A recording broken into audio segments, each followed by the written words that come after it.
그러므로 예수님의 말 구에서 행상하신 그 사건은 하나님의 깊고 오묘한 구원의 섭리가 되는 것이며 하나님의 사랑의 표현이 되는 것이죠. 우리 예수님께서 말 구에서 행하신 이 표적의 이 사건, 그런 이 성탄절의 이 모습, 우리는 이것을 맞이할 때마다 우리 그리스도인들이 배워야 할 교훈은 무엇이 될까요? 저는 두 가지 오늘 말씀드리고자 합니다. 그 하나는 예수님의 겸손을 배워야 한다는 것이죠. 오늘날 모든 인간들의 최대의 문제는 무엇이라고 생각하십니까? 말입니까? 아니면 범죄를 저지른 범죄입니까? 아니면 환경 문제가 되는 것일까요? 성경에서 말씀하는 인간의 최대의 문제는 죄라고 말씀하고 있습니다. 죄 중에서도 무슨 죄가 가장 큰 문제가 되는 줄 아십니까? 그것은 교만이라는 죄입니다. 창세기에 하나님께서 첫 사람으로 만들어 놓으신 그 아담, 그리고 그 아담의 갈기대를 취해서 만들어 놓으신 그 배우자 하와, 그들이 하나님 앞에 저질렀던 그 첫 번째 죄가 바로 불순종과 교만이라는 것을 통하여 우리 인간들의 원죄가 되고 말았던 것입니다. 기독교의 성자로 불리시는 어거스틴이라는 분이 있어요. 어거스틴. 이 어거스틴은 인간의 원죄는 바로 교만이었다고 얘기하고 있습니다. 아담과 하와가 왜 범죄를 저질렀는지, 좀 전에도 말씀드렸던 것처럼 그들은 불순종하였고 또 하나님과 같이 될 수 있다는 그 유혹에 그만 선악과를 따먹음으로써 죄인이 되고 말았어요. 이 사건은 우리 인간들이 얼마나 교만한가를 보여주는 사건입니다. 그래서 하나님은 교만한 인간을 구원하시기 위해서 가장 낮고 천한 베들레헴의 말구육간에서 탄생하게 하셨다는 것이죠. 그러므로 우리는 배워야 할 그 덕목 중에 하나가 바로 예수님의 겸손을 배워야 한다는 것입니다. 그래서 우리도 예수님처럼 겸손해져야 한다는 것이죠. 우리가 겸손할 때 하나님께서 은혜를 주신다고 말씀하고 있습니다. 하나님은 겸손한 자의 기도를 들어주신다고 말씀하고 계신다는 것입니다. 시편 17절에 보면 여호와여 주는 겸손한 자의 소원을 들으셨으니 저희 마음을 예비하시며 귀를 기울여 들으시고 라고 말씀하고 있습니다. 우리 하나님은 교만한 자를 예뻐하시는 것이 아니라 오히려 대적자로 보고 계십니다. 그래서 겸손한 자에게는 소원을, 그리고 그의 마음에 귀를 기울여 주십니다. 그래서 겸손한 자를 높여 주신다는 것입니다. 그것이 바로 예수님의 탄생의 증거라는 것이죠. 빌립보서 2장 6절로 7절에 보면 우리 주님은 어떤 모습으로 이 땅에 오셨다고 얘기하고 있습니다. 그는 근본 하나님의 본체셨는데 인간들이 하나님과 같이 되려고 하기 때문에 예수님은 오히려 종의 형체를 가지고 사람의 모양으로 오셨다라고 성경은 말씀하고 있습니다. 제가 본문 그대로 읽어드리겠습니다. 그는 근본 하나님의 본체시라 하나님과 동등됨을 취할 것으로 여기지 아니하시고 오히려 자기를 비워 종의 형체를 가져 사람들과 같이 되었고 라고 말씀합니다. 그런 주님이 우리에게 오셨던 것입니다. 그분은 하나님이셨어요. 근데 그분이 자기를 비워서 우리와 똑같이 종의 형체를 가져서 사람의 모양으로 오셨다고 성경은 우리에게 말씀하고 있습니다. 그렇게 되니까 하나님께서 우리 예수님을 어떻게 예우하고 계신다는 것을 또한 성경에서 밝히 말씀하고 있습니다. 9절로 11절에 보면 이러므로 하나님이 그를 지극히 높여서 모든 이름이 뛰어난 이름을 주십니다. 하늘에 있는 자들과 땅에 있는 자들과 땅 아래에 있는 자들, 그러니까 이 세상의 모든 만물이 무릎을 예수의 이름 앞에 꿇게 하시고 그들의 모든 입을 통하여 예수 그리스도를 주라 신하여 하나님 아버지께 영광을 돌리게 하셨다고 성경은 말씀하고 있다. 그런 하나님의 아들 예수 그리스도가 이 땅에 오셨습니다. 우리 하나님이 가장 천하고 낮은 곳에서 태어나 계신 그 예수님, 하나님께서 지극히 높여주셨습니다. 모든 만물이 그에게 복종하며 하나님께 영광을 돌리게 하는 하나님의 놀라운 하나님의 섭리가 우리에게 펼쳐지게 되었던 것입니다. 그 다음으로 우리는 무엇을 배워야 할까요? 성탄절을 맞이할 때마다 모든 사람을 구원하시기 원하시는 하나님의 사랑을 배워야 한다는 것입니다.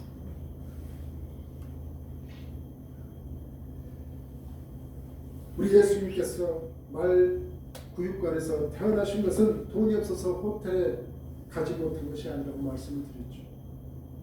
비천하고 가난한 사람들까지 사랑하시고 그들을 구원하시고 하나님의 아들, 딸로 삼으시고자 하시는 그 인간 구원의 열심을 보여주고 계시다는 것입니다. 구약성경 이사야서 9장 6절로 7절에 이사야 선지자는 예수님께 탄생하기 전 600년 전에 예언을 했습니다. 뭐에 대한 예언을 했느냐? 바로 예수님에 대해서 예언을 했는데, 처녀에게서 한 아기가 나면 그가 어깨에 정사를 메고 인간을 구원하시는데 이것은 만군의 여호와의 열심히 일을 이룰 것이라고 얘기합니다. 제가 본문을 읽어드리겠습니다. 이는 한 아이가 우리에게 낳고 한 아들을 우리에게 주신 바 되었는데 그 어깨에는 정사를 메었고 그 이름은 기노자 모사라 전능하신 하나님이라. 용렬하시는 아버지라. 평강의 왕이라 할 것입니다.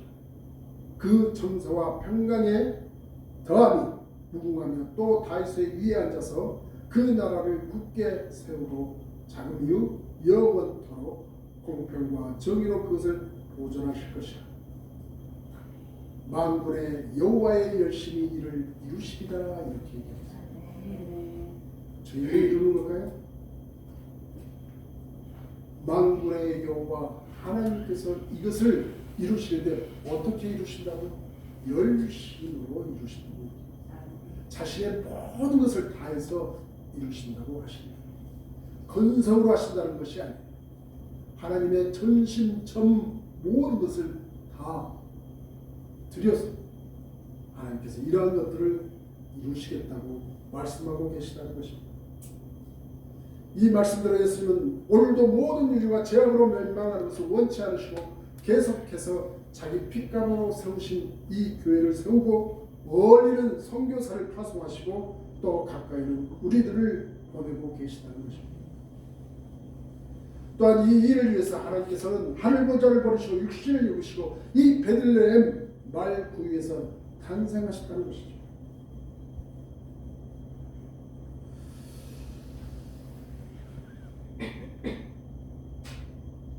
어느 추운 겨울날에, 지금처럼 추운 겨울날에 한방눈이 없이 내리던 성탄절이 되었습니다. 그래서 신앙심이 깊었던 우리 안수실사님처럼 우리 남편을 따라서 성탄 예배를 드리려고 아내가 예배를 마치고 이제는 그 남편에게 의심의 눈초리로 계속해서 남편에게 질문을 합니다. 어떻게 하나님이 인간으로 오실 수가 있지? 난 아무리 믿으려도 믿을 수가 없어요 라고 남편에게 쫓아가면서 이 얘기를 합니다. 예배도 잘 마쳤고 성탄절도 마쳤고, 그런데 이 신앙심이 깊었던 이 남편에게서 이 여인은 이런 질문을 했다. 제가 우리 한국 사람을 교회를 따라가면서 얘기했던, 왜 만일을 구원하실 때 한 방에 구원하시지 왜 믿어야만 구원하신다고 얘기할까? 제가 그렇게 우문을 했던 것처럼 이 여인도 이렇게 남편에게 물어봅니다. 어떻게 하나님이 인간으로 오실 수가 있지? 난 아무리 믿으려 해도 믿을 수가 없어요 라는 이 여인의 질문. 남편은 바로 대답을 하지 못했어요. 이 남편은 자기가 아는 식으로 열심히 설명을 했지만 아내는 그 대답을 들을 수가 없었어요. 만족하지가 못했어요. 이 아내와 남편이 자기 집 문 앞에 거의 다 이르렀습니다. 그런데 자기 집 앞에 많은 참새들이 자기 집 문 앞에 있는데 뭔가 좀 힘이 없고 비실비실하고 있어요. 먹이를 구하지를 못해서, 눈이 너무 많이 쌓여서 먹이를 구하지 못해서 제대로 힘을 쓸 수 없는 그런 참새들을 보게 됐습니다. 남편은 얼른 방에 들어가서 먹이를 가져와서 새들에게 던져줬어요. 먹으라고. 그래서 놀란 새들이 푸드득 하고 다 날아가 버리고 이 날아가 버리는 이 새들을 보고 남편은 말을 했어요. 새들아, 난 너희들을 떼어내는 게 아니야. 이것을 먹지 않으면 너희들은 굶어서 죽게 된단다. 그런데 이 새들이 이 남편의 말을 알아들을 수가 있을까요? 못 알아들었겠죠. 남편은 날아가는 새들의 뒷모습을 보면서 이렇게 말했다고 합니다. 그 여인이 들었죠. 아니, 이 뜻을 어떻게 너희에게 전할 수 있겠니? 내가 새가 되지 않고서. 이 말에 아내인 여인이 깨닫는 것이 있었어요. 뭔가 번쩍 스쳐지고 그래, 하나님이 인간에게 계속 사랑을 베푸셨지만 인간들은 하나님의 품을 떠났다. 인간이 하나님의 사랑을 깨달을 수 없기 때문에 어쩔 수 없이 하나님이 인간으로 오신 것을 나는 왜 이렇게 모르고 있을까? 그래서 그 사랑을 십자가로 표현하셨던 거야 라는 것을 깨닫게 된다. 그래서 이 아내는 이 하나님의 이 은혜에 감격한 나머지 방에 들어서 무릎을 꿇고 감사의 기도를 드렸다고 합니다. 그러면서 이 감사의 기도를 드리는 동안에 아내의 눈에는 뜨거운 눈물이 흘러내렸다고 합니다. 저는 어제 오늘 생각을 해봤습니다. 아니, 생각을 해본 게 아니라 내가 과연 하나님을 믿는다, 예수님을 믿는다. 그런데 과연 내 삶 속에서 그 믿는 어떤 표현의 행위가 있느냐 고민을 해봤어요.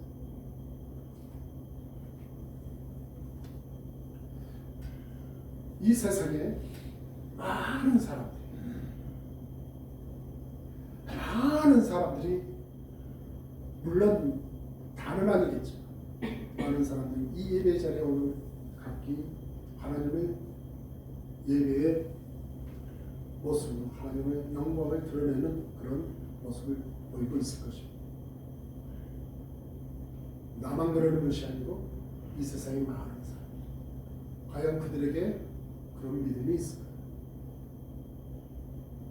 그 믿음의 선조들이었던 그분들, 우리 주님의 그 초대교회에서 믿음으로 자신의 목숨을 다 내놓고 순교했던 그 많은 사람, 우리나라에도 있었죠. 절주산 순교송지나 뭐 이런 거 보면 그들이 이 땅에서 무엇보다도 제일 귀중했던 자신의 그 목숨을 믿음으로 청야같이 버릴 수 있었던 그들의 믿음, 과연 내가 갖고 있는 그 믿음이 그들의 믿음과 뭐가 틀린 건가 한번 생각해 보았습니다.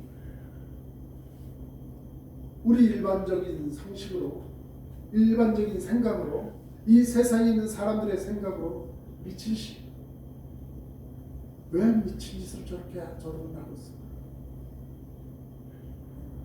과연 하나님이 무엇이며, 과연 우리의 구세주 된다는 그 예수님을 그들은 어떻게 자신의 목숨과 바꾸고 있는가?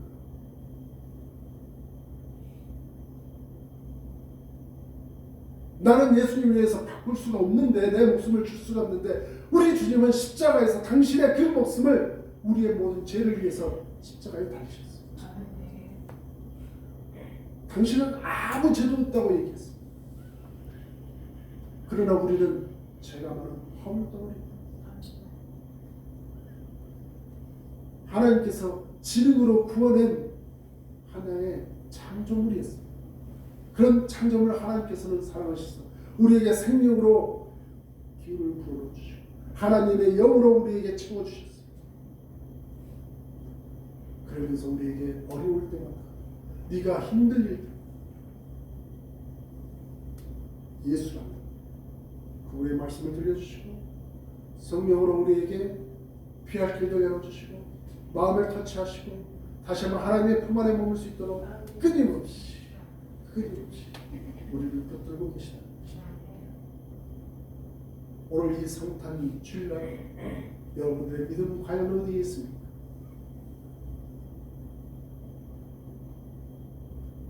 여러분의 귀에 들리는, 여러분의 눈에 보이는, 여러분의 심장을 터치하는 그 무엇이 오늘 이 거룩한 성탄절 맞아 어떻게 여러분을 움직이고 있는 것일까?